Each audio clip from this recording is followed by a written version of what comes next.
Hello everyone, DonTheCrown here, and today I want to talk to you about a new piece of equipment that exists in PoE that nobody is really talking about, nobody is buying, nobody is selling, and yet people have this item. And the main reason that these aren't really being used yet is because the trade site doesn't let you search for these almost at all, and they are incredibly strong.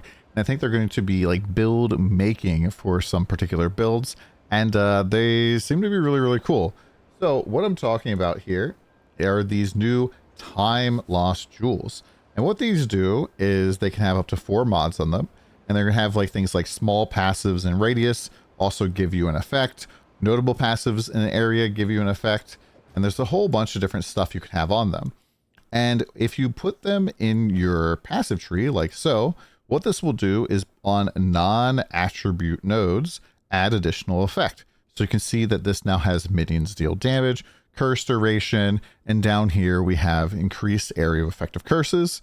And there are some spots on the tree where you can put these and hit a lot of stuff.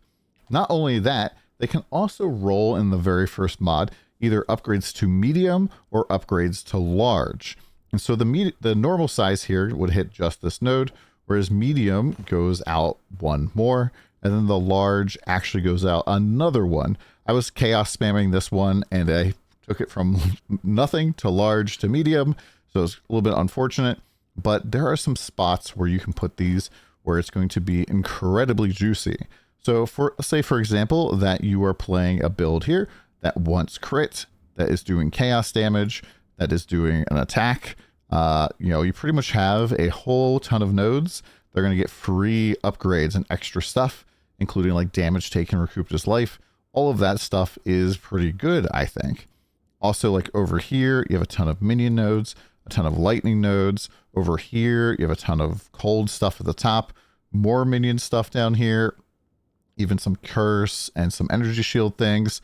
And really the list just kind of goes on and on. Over here, look how many nodes you hit with this thing. And so this is pretty ridiculous, I think. And unfortunately, like if you're looking for these on the marketplace, you can't really go search for these. So if we go to pathofexile.com/trade2 and we look up like small passives, there's nothing.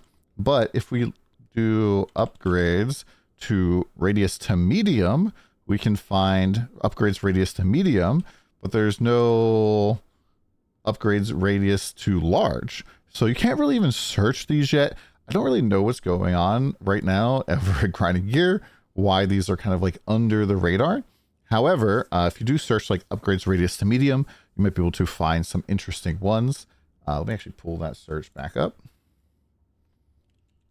Let's see here. And so there's like different cool things you can get here, like 10% increased spell damage on each notable passive.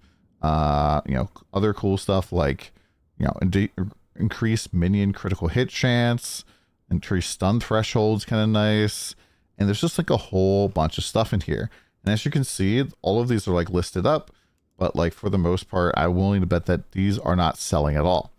Now, where I found this is I was doing the trial of the Sekima, and I did like one of the full length ones that has the 3 trials. Let me see if I have a key here real quick. So one of these, and in the final chest room, there was a golden chest called a Timelost chest. And it was kind of fitting because what happened is I clicked the Timelost chest, I picked up these jewels, and then I immediately lost my time because I crashed and I lost the entire rest of the reward room. So I lost like the 40 minutes it took me to get to the room. But for science here, we got at least something pretty cool. Let me know what you guys think about this. Is this something that is neat? Is this something that is potentially going to be pretty build making for you? I had on this originally percentage evasion, and for my build, that would be really nice to keep on this. So all of the small passives would have been that, because right now we're at 63% evasion, and that's with running acrobatics, which gives us a negative 70% less evasion rating, which is pretty crazy. And especially because I eventually wanted to take and protect me from harm, which I'm not really sure how these two things are going to work together, but it seems like it could be potentially really cool. Definitely looking forward to seeing like what end game type of builds look like using this jewels, and let me know what you think. We'll see you guys again soon.